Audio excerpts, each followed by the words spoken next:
Dios le bendiga a todos, hermanos. Bienvenidos a la exposición y a la palabra que el Señor tiene para la edificación de cada uno de nosotros en este día. Estamos viendo, analizando, repasando y estudiando el Sermón del Monte, el Sermón de la Montaña. Un sermón que Jesús predicó de corrido. Podría ser, creo que sí, es su discurso más largo, sin parar. Bueno, posiblemente, tal vez dijo algo en algún momento que no está escrito, pero en el relato de Mateo aparece una secuencia que va una tras otra del mensaje del Señor. Uno de los mensajes de Jesucristo, de nuestro Señor, más importantes, más relevantes para todos en este tiempo, en nuestro día. Fíjese que esto va del capítulo 5 de San Mateo hasta el capítulo 7. Así que son dos capítulos completos, no, tres capítulos completos, el 5, el 6 y el 7. Si vamos al versículo 1 del capítulo 5, dice así: viendo la multitud, subió al monte, y sentándose vinieron a él sus discípulos, y abriendo su boca, les enseñaba, diciendo. Y a partir de ahí comienza el relato del mensaje de la predicación de Jesús. Si vamos terminando el capítulo 7, empezando en el capítulo 8, dice: cuando descendió Jesús del monte y le seguía mucha gente. Ya había terminado el mensaje cuando descendió del monte. Por eso le llamamos a estos tres capítulos el Sermón de la Montaña o el Sermón del Monte. Y empezó Jesús a hablar de las bienaventuranzas, tal y como las hemos estado estudiando, las 8 bienaventuranzas, dando a entender cuál es el comportamiento y el carácter de un hijo de Dios, del cristiano, de un guerrero del Señor.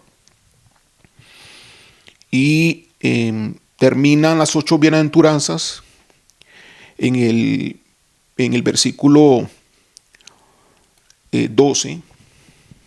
Y después pasa Jesús a decir que estos bienaventurados son la sal de la tierra, y que estos bienaventurados son la luz del mundo, y que por lo tanto no se deben ocultar, deben de brillar, deben de manifestar lo que son, sal y luz en este mundo.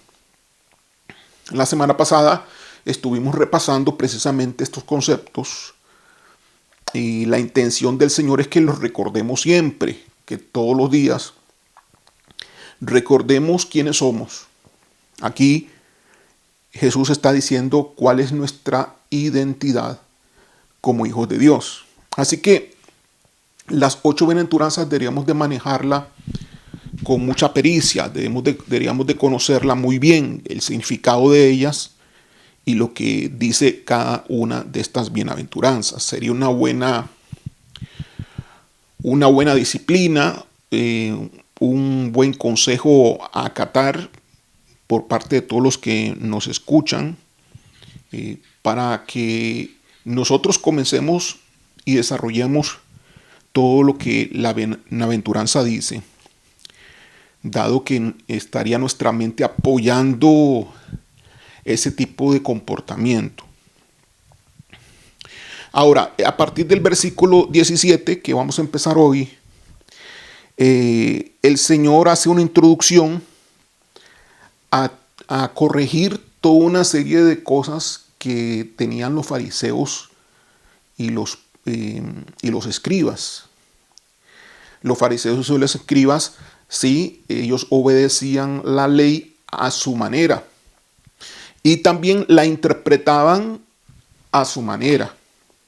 E inclusive ellos le hacían ciertos agregados y habían algunos aspectos culturales posiblemente proveniente de pues de la costumbre de años de los sabios rabíes o maestros que habían sido heredados. Tal vez creían ellos que era parte de la Torá oral, porque se tenía el concepto de que había una Torá escrita, que es la palabra de Dios, que está aquí en la Biblia, hablando específicamente del Antiguo Testamento, y había una palabra oral, que era la que se transmitía a través de las costumbres o tradiciones. Pero Jesús siempre fue en contra de las tradiciones. Una de las cosas que Jesús les reclamaba y les corregía a los fariseos es que ellos estaban poniendo más énfasis y en ciertas cosas le daban más importancia a las tradiciones religiosas, a los conceptos que tenían a través de la religión judía, que a la misma palabra de Dios. Entonces empecemos en el versículo 17, vamos a abarcar 4 versículos hoy, del 17 al 20, como la introducción de lo que va a venir en el Sermón de la Montaña. A la verdad, el Sermón de la Montaña dice lo que debe de ser en un hijo de Dios. Lo describe en las 8 bienaventuranzas, pero también lo sigue describiendo con más exactitud y precisión en los siguientes relatos que él hace desde el capítulo 5 hasta el capítulo 7. Empecemos entonces en el versículo 17, dice así: no penséis que he venido para abrogar la ley o los profetas. No he venido para abrogar, sino para cumplir. Veamos entonces acá que esto difiere mucho a lo que algunas personas dicen de que la ley ya no está vigente. Jesús dice que Él ha venido no para abrogar, no para anular, sino para hacer cumplir la ley. Ahora, tal vez la controversia en cuanto al sábado había inflamado los ánimos anteriormente, ¿no? De que, por ejemplo, en el episodio de recoger las espigas en el día sábado y la curación del hombre de la mano seca, también en día sábado, porque el apóstol Marcos, el evangelista Marcos, lo pone como antes, ¿no? Como un episodio aparentemente antes de la elección de los 12. Entonces ya Jesús es muy posible que ya tenía cierta fama de quebrantar el día de reposo, como lo decían los fariseos, que lo hacía. Así que los ánimos estaban caldeados, estaban calientes. Entonces Jesús dice: no penséis, no crean que yo he venido para abrogar la ley o los profetas. No he venido para abrogarla, sino para cumplir la ley y los profetas. Cuando dice aquí que viene a cumplir, en el original el sentido que se le da es de completar la ley, de ampliar lo que había sido dicho, como darle la interpretación correcta a la ley. Así que su propósito no es cambiarla, no es anularla, sino cumplir la ley en la interpretación y en la aplicación correcta, la cual había sido tergiversada por los escribas y fariseos. Como les comentaba, los escribas y fariseos habían hecho adiciones a la ley, adiciones contemporáneas.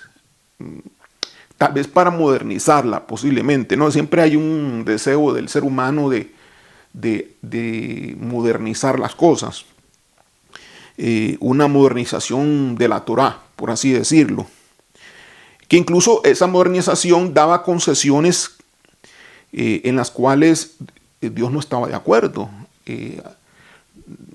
Hacía que la ley tuviese concesiones, tuviese excepciones.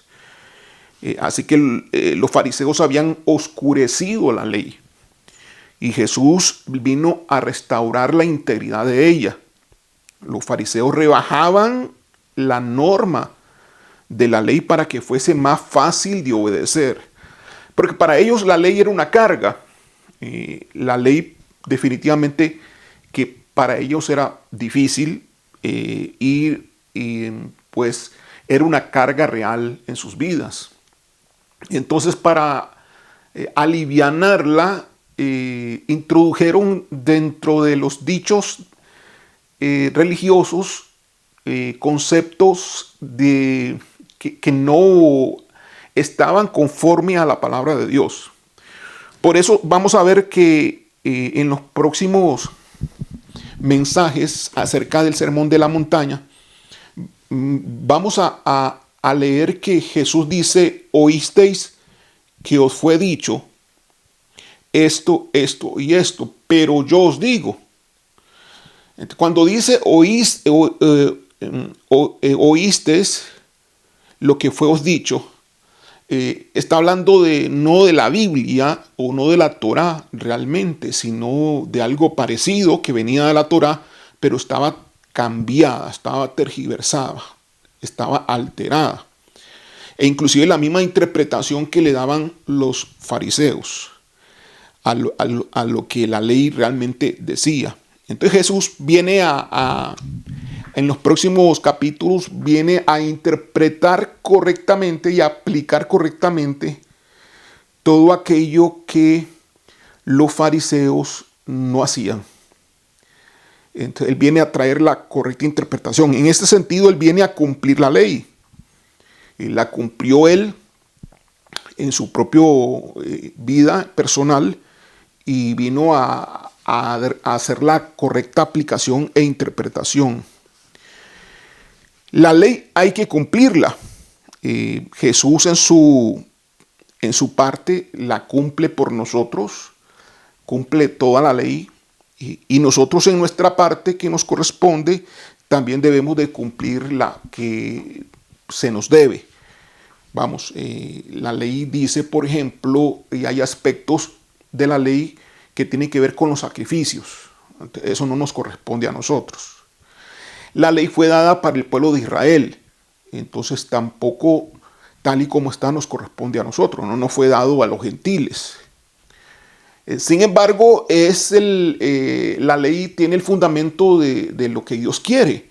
Entonces hay algo que heredamos de la ley en Jesucristo. Jesús viene y cumple la ley por nosotros y nosotros ahora cumplimos la ley pero en Cristo. La ley que no tiene que ver con sacrificios, que no tiene que ver con el concepto de pueblo o nación como ellos, en la cual ellos se encontraban en el desierto.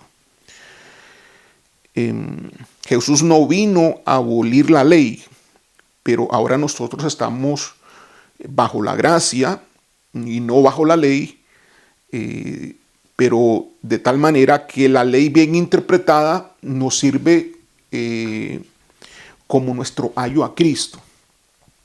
La ley es importante.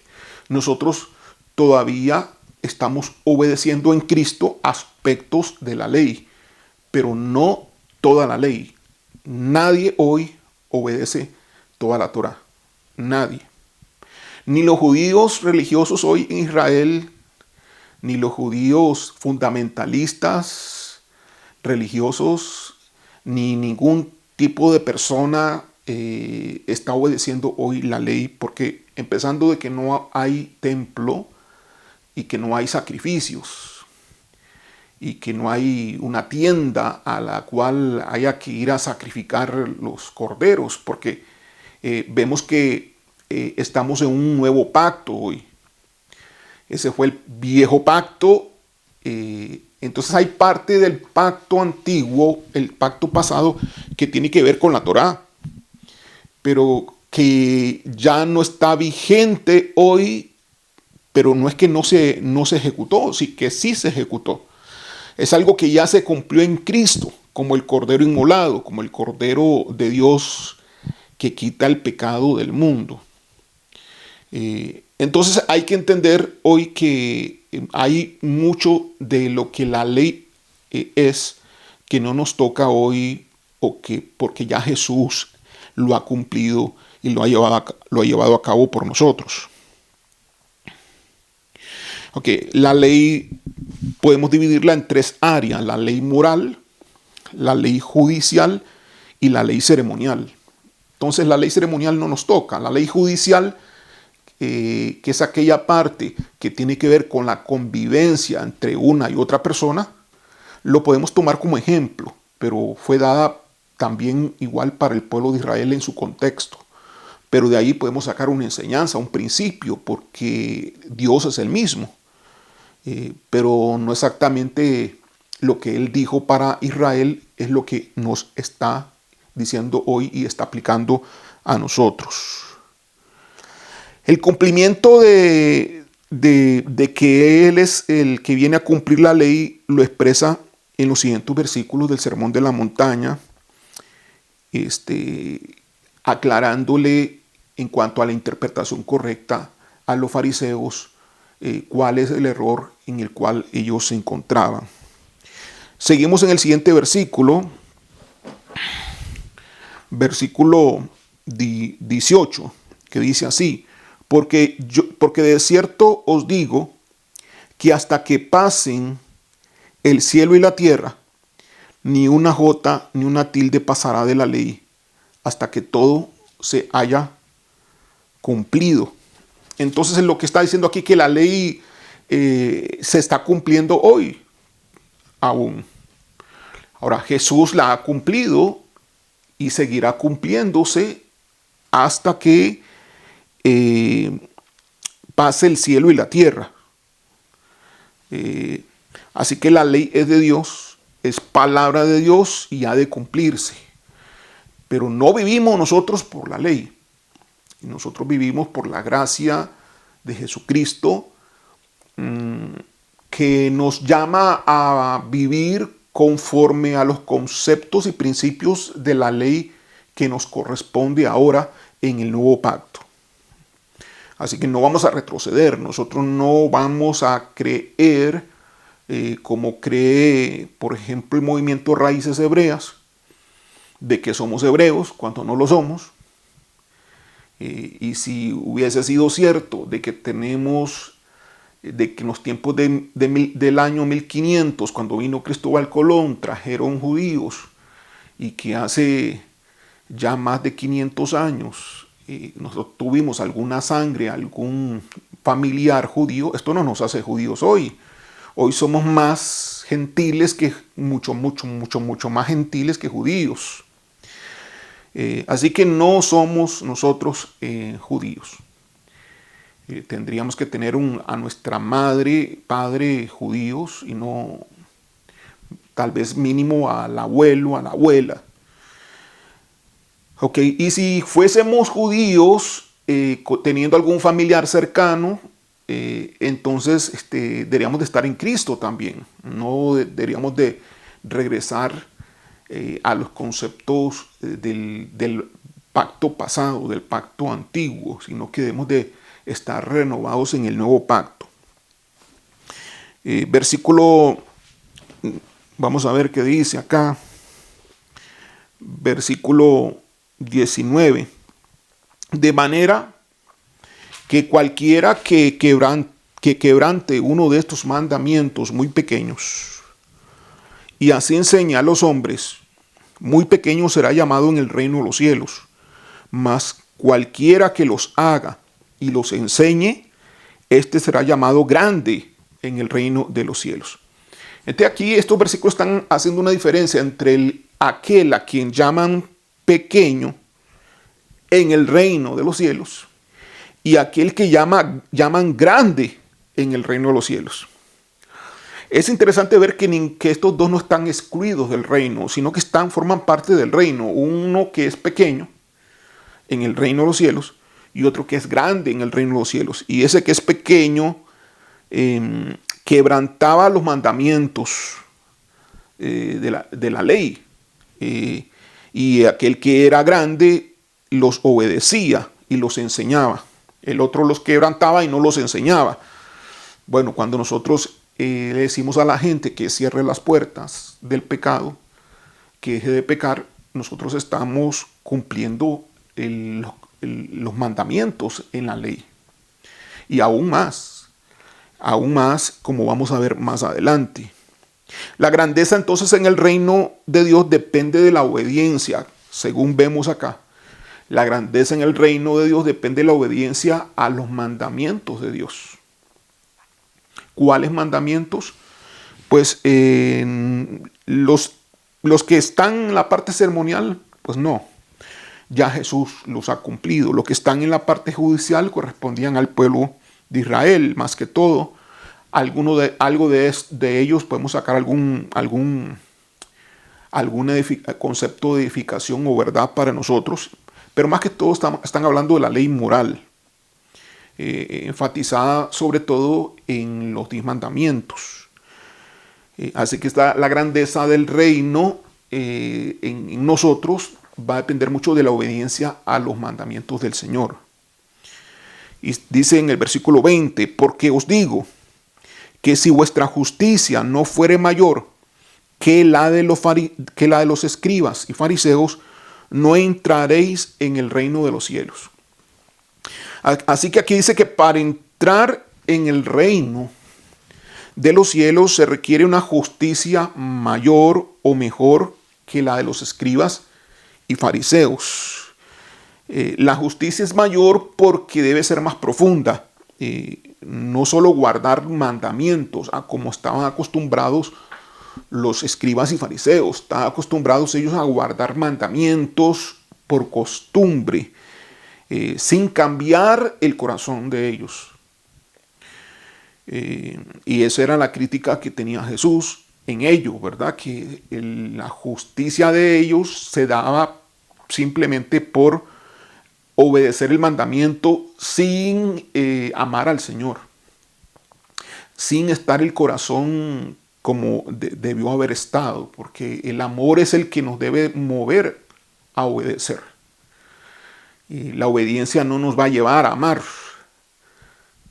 por sí sola, pero el amor sí. El amor nos va a llevar a estimar, a obedecer y a adorar a nuestro Dios. Los fariseos se contentaban con una obediencia externa, conforme a la letra. Pero la justicia que agrada a Dios es la justicia interior, de pensamiento y motivación interior, porque Jehová lo que mira es el corazón. Jehová no mira las apariencias. Jehová mira el corazón. Jehová pesa el corazón.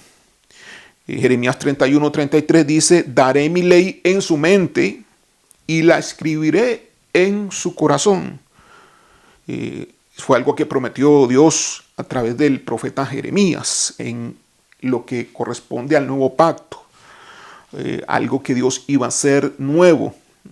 Ya la ley no iba a estar escrita en piedras, en tablas, en papel, en rollos. Ahora iba a estar escrita en los corazones. Daré mi ley en su mente y la escribiré en su corazón. En la mente y en el corazón. Así que no estamos de acuerdo, obviamente, en el movimiento Raíces Hebreas. No estamos de acuerdo en estar obedeciendo como si fuésemos judíos sin Cristo, el Antiguo Testamento. Sino que pues lo que estamos de acuerdo es en obedecer lo que el Espíritu Santo hoy pone en nuestros corazones. Porque aquí lo dice. ¿Cómo lo hará? Bueno, Ezequiel también lo dijo. Ezequiel 36:27 dice, pondré dentro de vosotros mi espíritu y haré que andéis en mis estatutos. Entonces, ¿cómo va a dar la ley en nuestra mente y la va a escribir en nuestro corazón? A través del Espíritu Santo, que es la herencia que hemos recibido como hijos de Dios, que a través de la regeneración en el nuevo nacimiento, el Espíritu Santo escribe la ley de Dios en nuestros corazones, de tal forma que el Espíritu, la ley, la justicia y el corazón están unidos, van juntos en el nuevo pacto. Esta justicia es mayor que para los regenerados por el Espíritu Santo que la justicia que tienen los fariseos. Es mayor y mejor, porque en los regenerados, en los renacidos por el Espíritu de Dios, mora el Espíritu, el Maestro que enseña la voluntad de Dios en nuestros corazones y en nuestras mentes. Nadie puede entrar en el reino de Dios sin haber nacido de nuevo.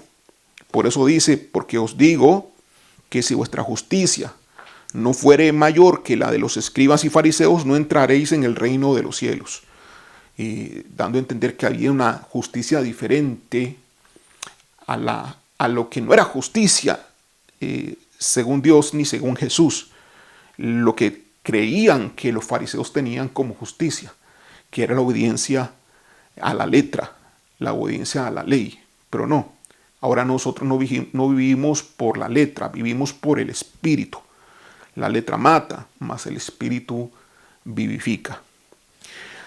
Y aquí termina esta introducción para entonces comenzar ahora a enseñar las equivocaciones, los desvíos y las malas interpretaciones que tenían los fariseos y los escribas sobre la ley de Dios. Y Jesús no vino a abrogar la ley, Jesús vino a cumplirla. Nosotros la cumplimos hoy en Cristo, como nuestro sustituto. Si Jesús la cumplió, Él nos hereda eso legalmente. Nosotros hoy estamos cumpliendo la ley en Cristo, porque Jesucristo la cumplió por nosotros. Vamos a orar. Gracias, Padre, gracias, Señor, por tu palabra. Gracias, Dios. Y te pido, Espíritu Santo, que toques a todo hombre, toda mujer que aún no ha sido renacido, que aún no ha sido salvo, que aún no ha sido tocado, que aún no ha tenido un encuentro contigo, para que, Señor, tú lo atraigas al Padre Eterno, a Jehová de los ejércitos. Toca el corazón de aquellos que aún no conocen al Señor. Espíritu de Dios, atráelos al camino verdadero, y que tengan esa oportunidad de escoger al Señor como el Rey de sus vidas, como el Padre y como el Señor en sus vidas. Y a nosotros, Señor, pues permanecer firmes en este llamado que tú nos has dado, que tú nos enseñas cuál es el carácter y el compromiso que hemos de tener como hijos de Dios, cuál es nuestro ADN, y que nuestra justicia, si somos guiados por el Espíritu Santo en nuestro corazón y tenemos la palabra en nuestra mente, pues tiene que ser de un mayor nivel, de una mayor excelencia que la que los fariseos y escribas tenían en los tiempos de Jesús. Te alabamos y te bendecimos. Te damos a ti toda gloria, toda honra, por siempre. Amén. Dios me lo bendiga.